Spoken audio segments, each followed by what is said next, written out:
ओम श्री साई राम। जप ध्यान बिना संयोग नहीं, प्रभु दर्श बिना प्रज्ञान नहीं।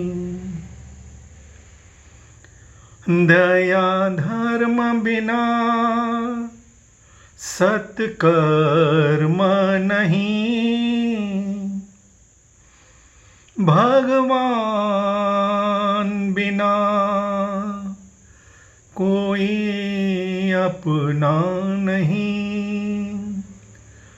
साई नाम बिना परमात्मा नहीं, राम नाम बिना परमात्मा नहीं, हरि भजन बिना सुख शांति नहीं।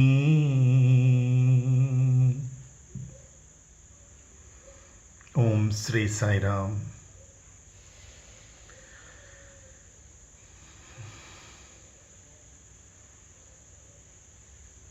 Many years before, I read in a book. Those days there was no Google and all. Experiences of some people who came back to their life, what they call out of body experiences. They were medically declared dead, but mysteriously, even their ears and nose, everything bottom was put inside as a dead body. But mysteriously, after some time, they started shaking. They came back to life. And some of them have narrated and recorded their experiences during that out of body time period, when their soul was out of the body. There are many incredible, can't explain it scientifically, logically, but they are recorded, and they are individuals who had no other purpose to record than to put it on record for generations. One such experience was very relevant to our spiritual understanding. It said that the soul, when it was out of body and it was taken in some place, and when it was found that this is the wrong soul, it has still some role play to play. So it was brought back. But before that, this soul that was a very spiritual oriented person who died, it seems it asked the authority that it wants to know how this whole drama is being played out. And it has recorded, it is more than 35-40 years I read this. It said it was shown that suppose there is what we call an accident, that one truck is coming, a lorry is coming from one direction, and from the other direction, from the what they call blind turning, a bike or car is coming, a person is coming, and there is an accident and the person dies of the accident. To our human mind, this was purely an accident. The lorry came from this direction and this person was going from this direction, and it was a blind curve and there was high speed and the man died. But according to the witness, that out of experience person, soul, I remember very clearly It said that the what we call Jivatma in our traditional spiritual language, there was a being inside the driver who was controlling everything, and this person's being, they both were in communication with each other, and somebody was directing them कि this turn, this moment he has to leave his house and come there, and even the speed, even the direction, timing, everything was pre-decided by some authority, and both were following the directions of that authority. So at some level everything was pre-decided and executed precisely as directed and scripted by the higher authority. Like we find in nowadays, we can find shooting of any movie on YouTube. We have seen it physically when we were small. Those days there was no YouTube, no cell phones. That even the entry, the exit, the expression, everything in detail is decided by the director. The performer cannot decide anything.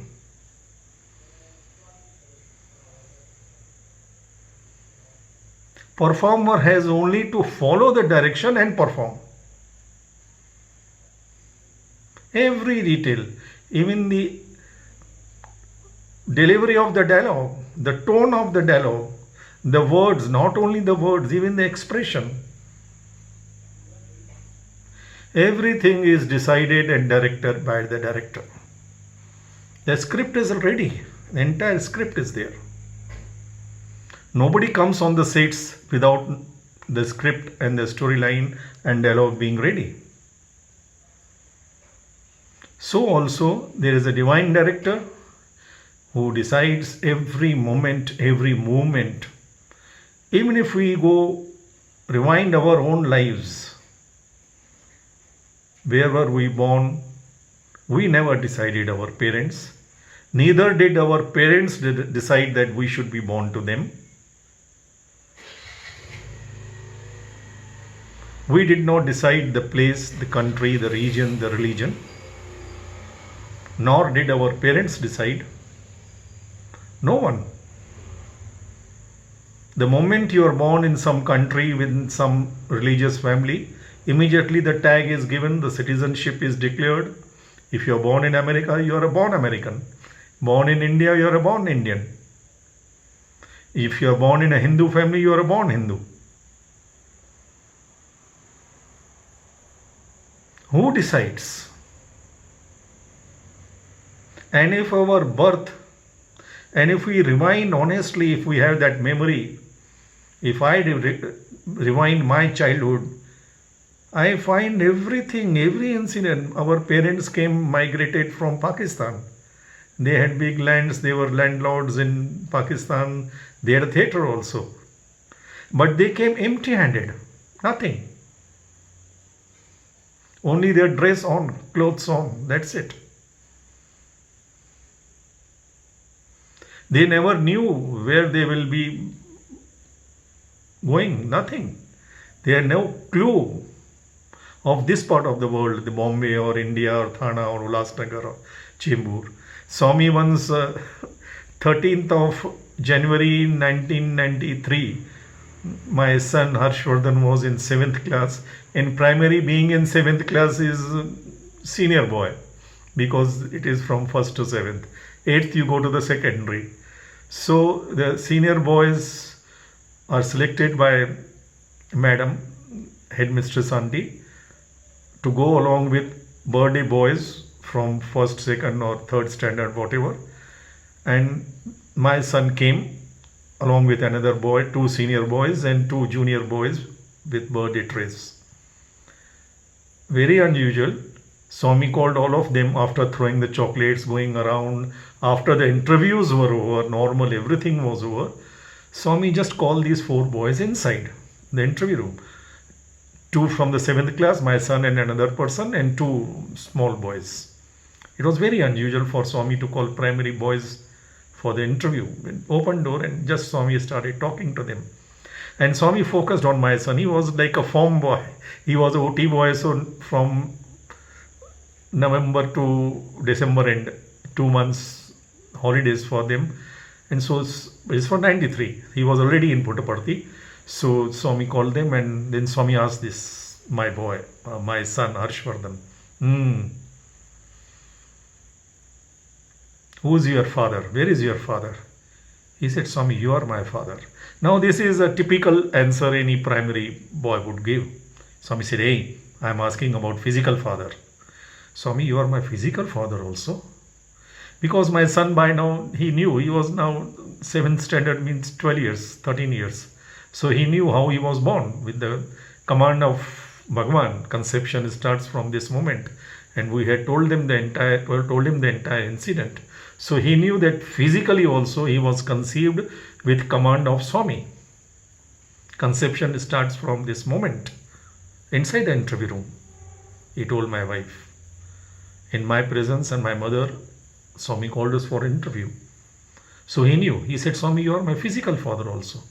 Swami said, hey, I know your father. He is sitting outside. The door was open. I was sitting outside with the crowd. I know he is a doctor. Now my son came to senses. He said, no, Swami, he is a civil engineer. No, I know he is a doctor. I know you are from Ulhasnagar. You know who arranged for all the people who came from Pakistan? I arranged everything for them in Chembur and in Ulhasnagar. I directed Colonel Jogarao to go and supervise everything. Now this was a revelation. My son never knew about all these things. When he told me, then I could understand this God working silently. Nobody knew that Swami had arranged our all government facilities, and we were given camps, military camps in Ulhasnagar. It was called Kalyan camp, military camp. So who decides our destinies?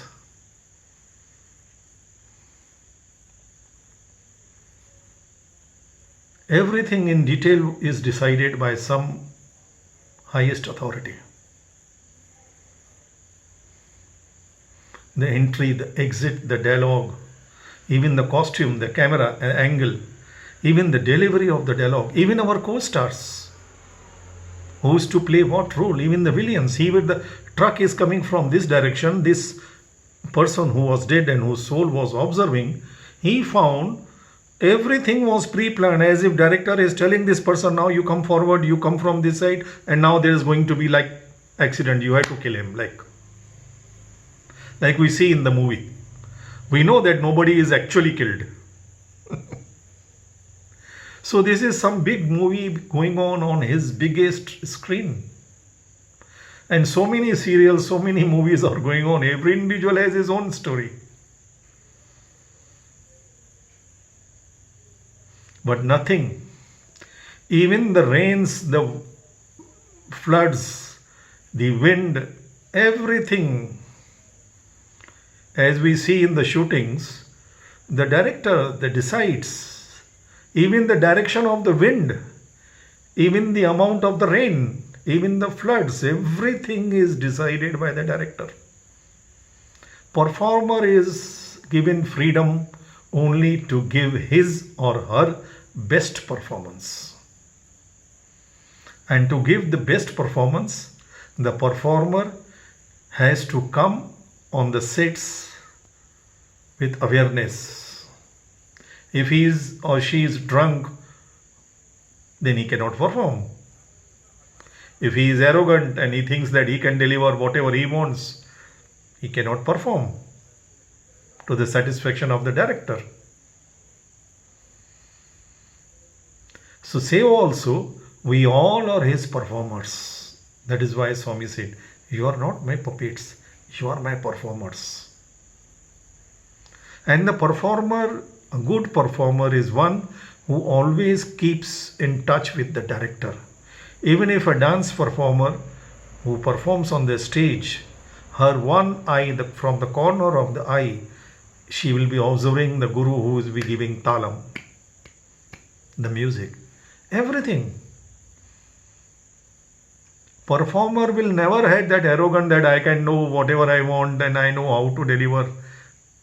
Such performers, yes, they are sometimes after getting little success, they become arrogant, but nobody will hire them. And even if they are hired because of their popularity, they will be passing cloud and form boys and gone boys. Our arrogance spoils the entire show. That is why Swami says, when there is ego, I go. He will not impose. He will say, okay, you perform as you wish. Now the entire humanity has gone that for centuries. We have been programmed to think that we have to compete, we have to become this. Life is lost in dreaming, being is lost in becoming. We want to decide our future, our destinies, everything. Even child is born and 5 years child is trained. What will you become? As if you are born to become something. Just imagine. If we introspect, just sitting in, no, Swami said no need of doing meditation, silence, sitting. Any person with little common sense will realize that everything is being directed by some higher authority.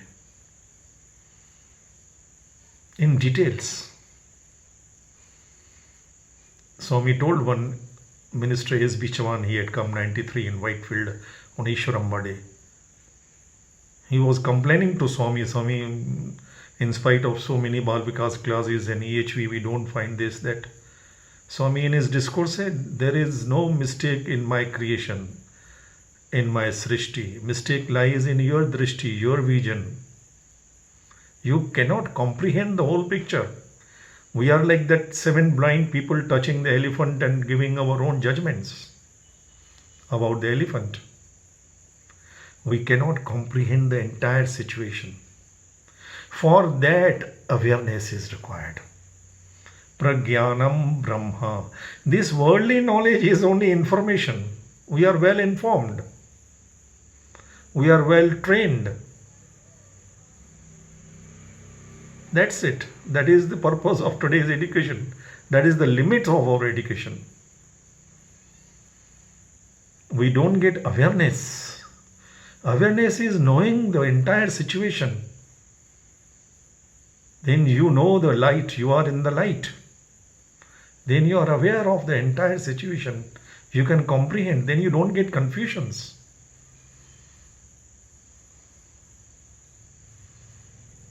Then you know your role play and you know the role play of the other person also.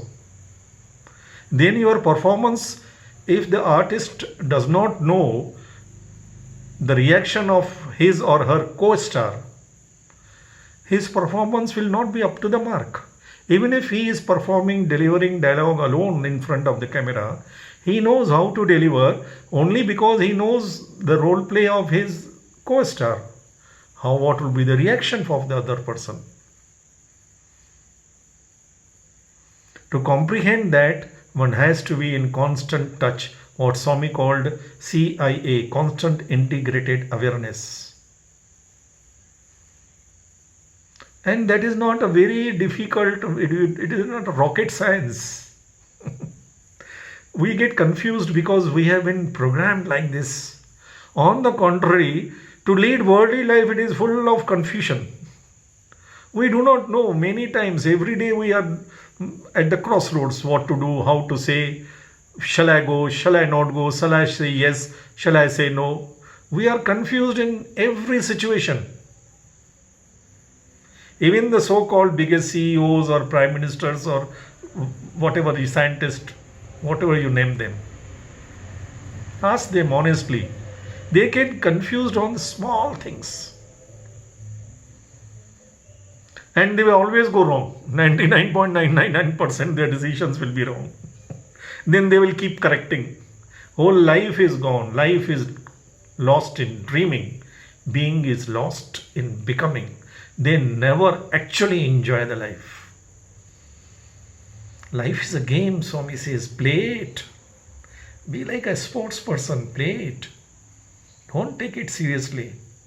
Play it smilingly. You cannot always oblige, but you can at least always speak obligingly.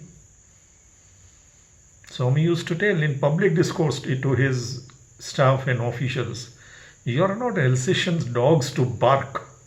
If anybody comes to you for something, some help, and if you cannot oblige, at least you can refuse obligingly. You are humans. You are not animals. Whatever else we may or may not claim to be, who can deny that we all are humans? So we have to respect each other, respect the dignity of each other, human dignity. We may play any role, even if the other person has to play the role of Ravana and we are supposed to play the role of Rama. What difference does it make? Tomorrow the role play may change. It is his decision. Just playing the role of Rama, you don't become Rama. I told that incident of shooting of Ramayana, the serial. The tribal man, he came running, crossing the line of the camera because he feared the Ravana, who was playing the role of Ravana, is an evil person, and the tea which he is offering to Mother Sita, the lady who was playing the Mother Sita, must be some trick of this Ravana's evil mind. There must be some poison or something. So Rama had to intervene, the hero who was playing the role of Rama.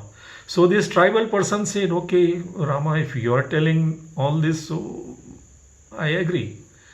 Then that hero tells him, even I am not Rama, I am playing the role of Rama. She is playing the role of Sita. He is playing the role of Ravana. And our scriptures are so beautiful.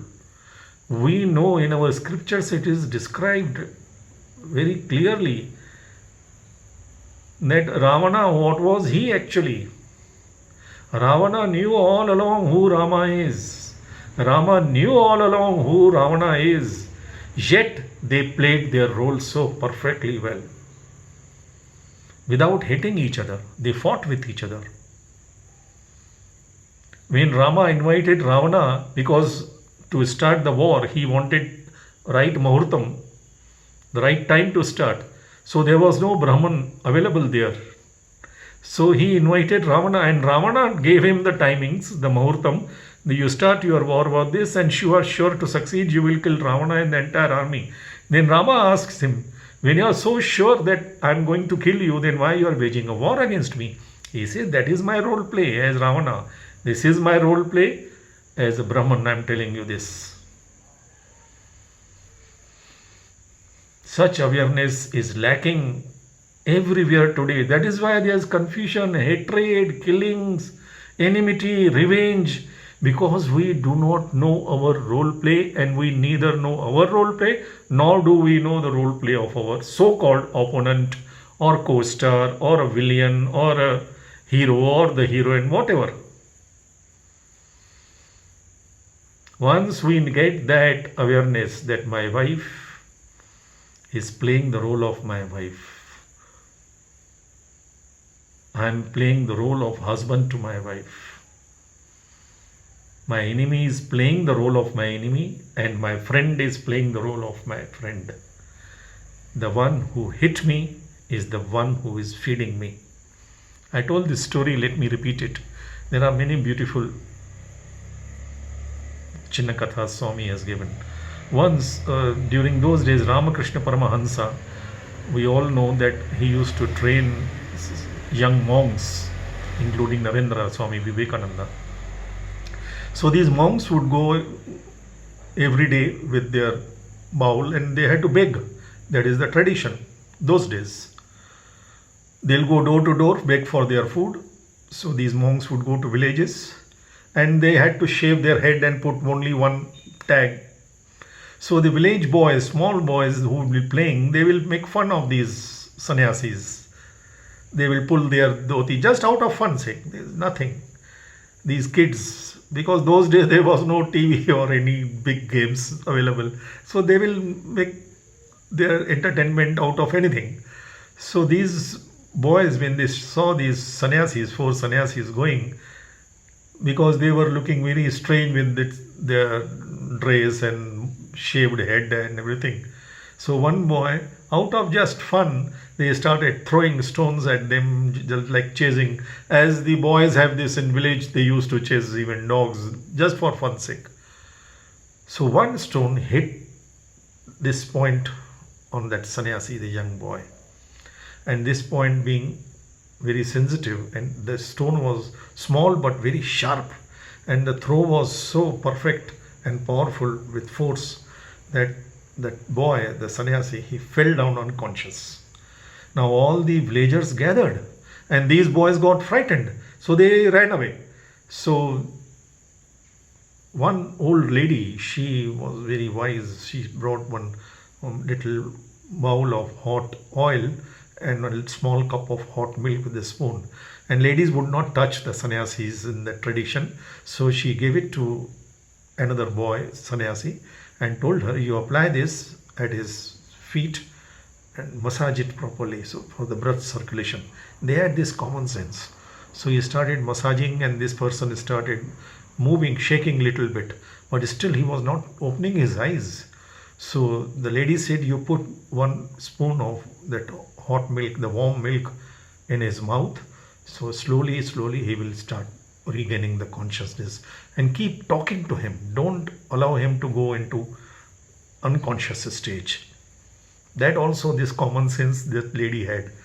So this sannyasi started, one person massaging the feet, and another with hands with warm oil, and another person putting spoon of warm milk forcibly in his mouth, and asking him, brother, open your eyes, open your eyes, open your eyes. And when he opened his eyes, this brother who was giving him the milk, he asked him, are you all right? Do you recognize me?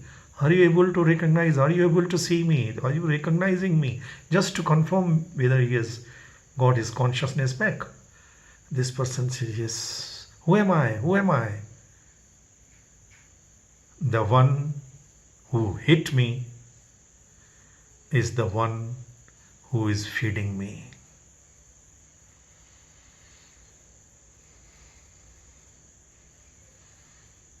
The one who hit me is the one who is feeding me. The brother said, yes, he has regained his consciousness. That is awareness. This awareness is not given to us in our modern education. We are just pustak mastak. We are stuffed with all the knowledge which is easily available in Google nowadays. This awareness can come only through light of God. And light of God is love of God. That is the importance of love. Swami speaks only of love. People say, why Swami has to speak only about love? They even may ask me also, why you are always speaking of love? What else could I speak about? If God is not there, tell me, brothers, what else is there? If love is not there, tell me, brothers, what else is there? We all are living and performing in this ocean of love. All the time, whether we are aware of it or not aware of it, consciously or unconsciously, knowingly or unknowingly. Because love is God, God is love. This entire universe is permeated only with His love.